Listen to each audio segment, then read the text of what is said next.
Bit of a nightmare when you do more than one thing at once, and sometimes it doesn't work. So just bear with me while I do that one again.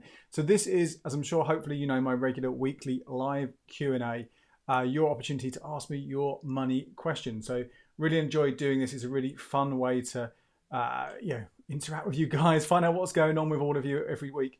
There's always lots and lots that you have got to ask me about. One of the things I always like to do is these questions. Well, you ask me your questions, which is great. But also, let me go. Let's see if it works this time. There we go. Always like to know also, give you guys a question as well. So hello, Instagram. Sorry that was a bit late joining there. It has a little bug, which sometimes doesn't mean it goes live every time I try. So my question for you this week is, in light of the announcement that we're going to have some flexible rail season tickets coming next month, which would be great for people if you're returning to the office 2 or 3 days a week, so you can save some money on a season. Flexible season tickets, great news. But what I thought would be nice to know are your tips for saving money on train tickets the rest of the time, because a lot of the time you're getting a train, it's just the one-off, going to visit some friends, go on a night out, whatever it might be, catch up with family, occasional work trips. So say hello, introduce yourself, and let me know your top tip for saving money on trains as well. And I can also give a bit more detail as well about these flexible rail season tickets if you want as well. Some of the other things that I've covered on the blog and the video on YouTube and the podcast this week that I can answer about if you want. I've looked in more detail at Monzo current account. Talk about this one a lot, recommend it quite often to people, but hadn't done a video on it. So I spent a bit more time on that, showing you the details, exactly what's in there, what the features are, and whether I thought it was worth it or not. So whether you've seen that video or not, if you've got questions about Monzo, do fire away. Selling old clothes, well, not selling, donating old clothes, giving them away to various stores and getting something in return. Another article on that. And what else have I done? There's always something else. Can never quite remember all the articles that I've published. There's so much going on. But yeah, any of those questions, just do give me a shout. And anything else, always lovely to hear that as well. So what we've got coming in so far. On YouTube, we've got Abdallah saying good evening. He's got some rail card tips. So getting a rail card. Yeah, absolutely. That's a great way to save on train tickets. But obviously, it depends when you're traveling and who you are. There are certain groups that have access to specialized ones. So I don't know about you. When I was younger, the young person's rail card was a great money saver for off-peak travel. We used to get a third off a lot of my fares. They've introduced a couple of years ago now one which was what they call the millennial rail card. I think it takes it up to 30 years old. So if you're up to 30, you've got a load of rail cards that you can choose from there to save money on certain fares. There's also the two together rail card, which is if you're always traveling with the same person. So most likely that's going to be your partner, or I guess it could be a really good mate or something like that. You can travel, but you both have to travel at the same time. You can't get this two together rail card and one of you go off and use it. You both have to be there with that discounted fare. But hey, even if you're going for like a one long trip, which is very, very expensive, you might find it works out cheaper. Again, have a look at that. Then there's a massive gap though, up until you're retired essentially. And there's also some for people if you have families and some people are disabled. But yeah, absolutely, I've done it. They are great ways to save some money on rail tickets. Pure Tech has said, any news on Chase? It's very not. So this is for those of you who don't know, Chase Bank is a big American giant. And they said, was it February time maybe, that they were going to, we're saying for a while now, but they came out a bit more. So in February, that will be the next few months, they should launch their brand new UK bank at some point. Still nothing on this, still nothing to report. Someone said, I think a few weeks ago, they were waiting on the switching bonuses before, to see what comes along with that. I don't know whether they'll offer like a cash incentive to get you to join in. I think they might try and do something, basically make the offering itself, the current account, sort of stand out. Or maybe they'll give you interest or rewards or something. But again, as soon as I have the news, I will tell you. Hello to those of you over on Instagram. I can see you popping in there. Frugal Kate, Shy, Alot, Zach, Sidhu, PD Jazz, Weekend Bakery. Nice to see you guys. Andrew has asked, hi Andy, from having watched your videos, I am earning around £300 a year in passive income. Also, just an update, I was told that you can have 2 reward current accounts and will earn rewards on both. Is that NatWest you're talking about there, or which bank is that, Andrew? But that's fantastic. £300 a year in passive income. It's not that difficult to jump through all those hoops to get that extra money. I personally would maybe fall a little bit shorter than that. I probably wouldn't do as many to do that, to get that much cash. But again, more article and a video if you want more information on all of those things. Kian has asked, I have the NatWest reward account, and I just want to know, is a NatWest credit card worth it for a good cashback credit card that is non-Amex? So I'm going to do more about cashback credit cards and alternative cashback credit cards soon. I'm just giving it a little bit of time just to see if the market changes in response to the American Express's cuts to the Platinum cashback credit cards. I will talk about them in a video, an article, probably next week, just in a little bit more detail. But the focus on alternatives, I'll look into a bit later. But essentially, the NatWest Reward credit card, if you have a NatWest a current account, you can get this. Isn't too bad an option. It will give you, I believe it's 1% at supermarkets and 0.25% elsewhere. Now, normally I say, well, what's the point in that? Because you've got your Amex and you get the money elsewhere. But if Amex goes down to 0.75% and you're doing your supermarket shopping, then it's not a bad option to use there, because at least you'll get a little bit more in the supermarkets. The only difference is, of course, that a lot of the supermarkets have their own credit cards, which give you a slightly boosted amount as well. So the Waitrose and Partners, or the John Lewis and Partners one, will give you 1.25% back there. The Nectar one can give you Nectar Amex even give you 1.5% in Sainsbury's. So again, it might depend on what supermarket you go to, but I will do a lot more detail on this in a minute. So over on Instagram, I888X has said, what reward accounts would you say is the best, Halifax or Santander Lite? Okay, so it's not going to be the same for everyone. Potentially, the Santander 123 Lite will earn you the most money. Now, this obviously depends on the size of your bills. And if you don't have large bills, then obviously you're going to earn less money. But you might be able to get 60, 70, maybe 80 quid on that. But you likewise could get maybe 40 or 50 quid back a year once you factor in the £2 a month fee. Whereas the Halifax Reward account, if you're going for the cash, the £5 a month, the most you'll get is 60 quid. But at the same time, you could trade it in instead for cinema tickets. So you get 12 cinema tickets, which could be worth, depending on how expensive your cinema is, a lot more money. Or 24 movie rentals. Again, if you rent movies a lot, that could be worth more to you. So it depends which option you go for. What I would recommend is going to the Santander 123 Lite website.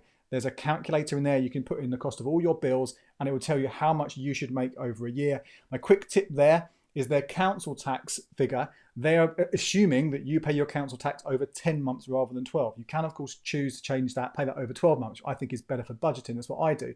So if that is the case and you pay it over 12 months, just multiply it by 10, by 12, divide it by 10, and that's the figure to put in, and that will give you the realistic amount of what cashback you'll get, and just compare the two that way.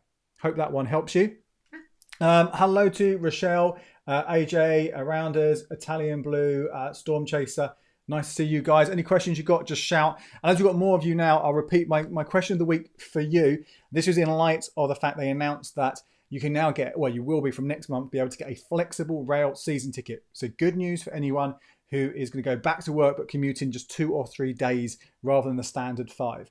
You'll be able to get flexible rail tickets. So I want to know what your top tips are for saving money on train tickets any time of the year, not just on season tickets. So do say hello and let me know what your tip is. Back to the questions. Abdallah has asked, what do I think of the Platinum card for Amex?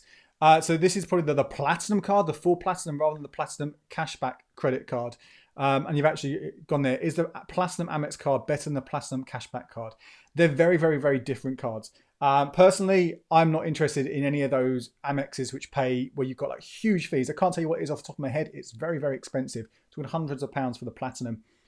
People who are getting that, they're getting these extra benefits, extra kind of things generally related to travel and airports and upgrades. Maybe if they're good for you, that can work out decent money. If you're often traveling and going to those hotels and doing those things, maybe it work out. But for most of us, that fee, you're never going to get the money back on that. So I would avoid that one. Similarly with the gold, and also you've got the similarly named Preferred Rewards Gold card. They are very, very different. So don't get confused when people talk about Amex Gold, Amex Platinum. Make sure you realise which one it is. Is it the full old one, which costs hundreds of pounds a year, or is it the one which might offer you a cashback or rewards on your purchases? So what else we got going on over here? Ian has said, can I get a mortgage with a 4-year unsettled county court judgment for 720 quid? Again, I don't know the answer to that one, Ian. What I would say is if you are worried about your credit report and how that can affect your chances of getting a mortgage, it's worth talking to a mortgage broker, a mortgage advisor, because they have a really good sense of all the mortgages that are out there on the market. Again, do your research beforehand, because some of them might be looking at a select few, some of them might look at everything. But they'll have a much better idea, an indication of where you might want to go. If people have got much stricter lending criteria about what they will and won't do, it's probably not impossible, but it might make it harder for that. But yeah, definitely I would go down that option. And again, there are different charges associated with that. Sometimes you don't pay anything at all, and it's just paid for ultimately when they do get a mortgage for you. It's the mortgage lender who pays them. So that's worth thinking about there. Andrew has just confirming, he was saying about the 2 reward current accounts earn rewards on both for NatWest, and you can have 2. So that's interesting there. Sebastian says, is the American Express everyday cashback card still the best one to recommend due to the forthcoming reduction on cashback percentage come August 2021? So this is a popular question. So yeah, I will deal with this properly in a video and article very, very soon. Personally, I've always felt that the Platinum Cashback credit card is a better option than the Platinum Everyday Cashback credit card, simply based on the fact that if you do most of your spending on the credit card, your normal everyday spending, such as supermarket, groceries, such as petrol, meals out, kind of things, and most places will take MX, you're going to beat the money that you would get with the everyday one. So that's generally why I would go with that. Again, it's still a decent card, the Platinum Cashback credit card, but I will do a full comparison soon. So Rochelle has said hello. She's recommended a broker called Torc24, Torc24.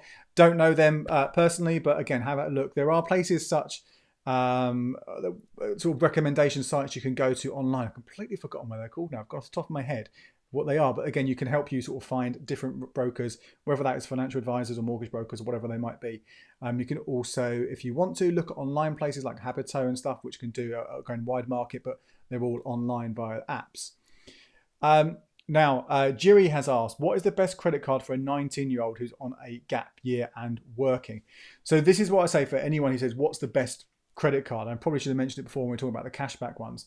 The best credit card, just broadly, is the one you can get. Okay, so there's no point applying for one. You might have one which sounds fantastic, it's all singing, all dancing, gives you all these things, but if you're not going to get it, you shouldn't apply for it. You want to do something called an eligibility checker first of all. And I talk about this whenever I talk about credit cards. Do this soft check, and you will find it on the credit card websites themselves a lot of the time, or via comparison sites. Not every credit card will let you do this, but most of them will give you the sense to say, look, how likely it is you'll get accepted. So that's the first thing to say. Now, when you're looking at your sort of first credit card, or when you have a thin credit report, so you don't have much history there, and your chance of getting accepted for the best credit cards is quite low. These are the ones which might give you money back, cash back or rewards on your credit cards. Then really the other cards don't make too much difference. There isn't really necessarily a best one to go for. You'll have a much more limited selection available to you. You obviously would want to pay attention to the interest rate, how much you'll get charged if you don't pay off the balance. But you really, this is why I don't really talk about interest rates on cards, because I don't want any of you to pay interest on your credit cards, because that is not a good thing to get yourself into, get into debt. I know sometimes people, they have no choice at all. They literally have no money and an emergency comes along and they feel the only way they can get money is to use a credit card to pay for something essential like a broken down car or, leak on the roof or whatever it might be. But if it's just for spending and you're working, you probably don't need a credit card in that sense. So as long as you clear the balance in full every single month, the interest shouldn't make a difference. But yeah, make sure you do clear that completely. So that would be my recommendation to you, Jiri, is to do that. What else we've got going on here? Don't forget to share with me your train tips as well, guys. Really keen to see what those are. I had a couple of early messages come through actually on Instagram, which I said I would answer. And one of them is from, let's find it, from Zach. What are my thoughts on Wise, formerly TransferWise, debit card for traveling? So TransferWise, so rebranded as Wise, is a pretty good proposition, but for people who are either holding or receiving multiple currencies, this is where it comes in. You can have multiple, you can have pounds, dollars, sterling, all sorts of different currencies in that same account, and you can move money in between them or transfer the money to other people in those currencies for a much, much, much lower charge than you would if you're with a normal high street bank. And I sometimes get paid in dollars by some of the people that I work with, not many, but a handful. So I've got one of these accounts for that, which means I can transfer it into sterling and not pay too much above the basic exchange rate. That's where it's good. But if you're talking about traveling, talk about going on holiday, going abroad, even for extended periods going abroad, then you're absolutely going to be much, much better off with a card that doesn't charge you anything at all. And we spoke about this last week, I think. Starling Bank, no charges to make transactions or take money out. Virgin Money is the same, or you can look at some credit cards, the Barclaycard Rewards credit card. You can also earn cashback on that one, which is quite good, home and abroad. There are other options out there. So I would say Wise, if you just use it for holiday, it's not the card for you, but it might be useful if you are regularly transferring money. Now, I haven't looked into detail about that transferring money abroad for a while, so there might be newer things that have come along that beat it, but it certainly was a lot cheaper than using PayPal or using other bank accounts. We have a question here from, Kian's just come back. Yeah, the Platinum card, remember I said how it was an expensive one? £575 a year for the Platinum American Express credit card. Very, very different to the Platinum Cashback credit card, which has a £25 annual fee, or the Platinum Everyday Cashback credit card, which has a 0 fee every year. So really important to know that distinction there. Zaim has asked, I want to build up my credit score. Is it worth trying to apply for a bank I've been with since a child? I want to build up my credit score. Is it worth trying to apply for the bank? Do you mean a credit card there, Zaim? You were applying for the credit card with them. What I would say, again, going back to what I said a moment ago, you might find, because that bank has some information on you, that you've got a better chance of getting accepted. But I would still do that eligibility checker, first of all, at all the different banks and find the one that has the higher chance of you getting accepted. Talked in detail last week about when you are applying for credit, that the credit report isn't the only thing they look at. They do look at the data they have on you and the application form. So potentially, because you're a customer with them, they will have some details on you. But it doesn't necessarily mean that you are more likely to get accepted with them than you are elsewhere for a credit card, or potentially it could be a mortgage or a loan or any of those things, any kind of credit. But there's no harm giving it a try. What else have we got? Eric's just sort of coming back on the Wise question. So from my experience, Wise debit card works out about the same as Starling Monzo in most currencies, but depends. Wise uses the interbank rate, whereas Starling and Monzo use the MasterCard rate. Depends on a particular currency. Yeah, absolutely. So if you have a Wise card and you're using it to pay, then in that sense it won't cost you much more. But I don't think it's worth getting the account just for that when those other accounts are probably more useful. Sebastian has said, is the Barclaycard Rewards card a good alternative to Amex? Currently offer 0.25% cash back on every purchase. So yeah, I just mentioned this card. This is a good backup. Absolutely. If you're accepted for it, again, you've got to go through, do the eligibility check before you apply to see your chance of getting it, and all sorts of reasons. You get a perfect score and not be eligible for it for all sorts of different reasons. Yeah, that's a great backup because you get the cash back as well at home and abroad, and you're not limited. Some of the other stores, and I've spoken in detail on this in the past, the Amazon credit card, the John Lewis one, the Tesco one, whatever they might be, they might pay you. It takes a while until they pay you, because then they pay you in vouchers. So you've got to hit a certain threshold. Often it's like £5 worth of points before they send you a £5 voucher. So it might take a while to get there. With a card that pays you just flat cash back, like the Barclaycard Rewards, then you'll get that money back on a regular basis. So you don't have to wait until you get a certain amount. So generally it's pretty good. Although I wouldn't say if you've already got a card that does the job, you should go out of your way to get one. But if you're starting off from scratch, that certainly is a good contender. Another question we had on Instagram. Where is that one here? And this is from Rosie. So Rosie said, I currently have a Help to Buy ISA. Would you recommend switching to a lifetime ISA? So there's lots you can have to take into account here, and lots you need to work out what's best, because fundamentally when you first look at the two, the lifetime ISA does seem a lot more appealing. So for example, you can put $4,000 into that account every single year to get that 25% bonus, which is much more than the 2,400 is the most you can put into Help to Buy ISA in a year. So essentially you're going to get more money. You also, the limit on the properties you can use on outside of London is much more increased. It's £450,000 rather than £250,000. So it could be that if you're thinking I could put more money into it and I'm going to buy a property that's cost more than 250k outside of London, then absolutely it sounds like a good thing to do. But there are some drawbacks as well. So the lifetime ISA, you have to have it open for a year before you can use it. When are you planning to buy it? If it's less than 12 months, then there's no point moving it. If it's definitely longer than 12 months, then you could certainly give that a go. In fact, you could start off with just a quid right now, and you wouldn't have to worry about putting money in for this financial year until late March, early April of next year. So you've got time to sort of make that call. So certainly worth opening up for one for £1. What else is there to say about those two? How much have you already built up in the Help to Buy ISA? That £4,000 max that you can open up in a lifetime ISA, that's also the most you can transfer in from the Help to Buy ISA in this year. So let's say you've had it for a good number of years now and there's more than 4k, well, you can only put 4,000 in until April the 5th. April the 6th next year, you could put up to another 4k in. So that might be fine, particularly as you've got 12 months now. That might solve the problem. But again, if you've got more than £8,000 in that Help to Buy ISA, which technically I think would be possible now, depending how long, it should be possible, then you might not be able to put all that money in. So that's one to think about.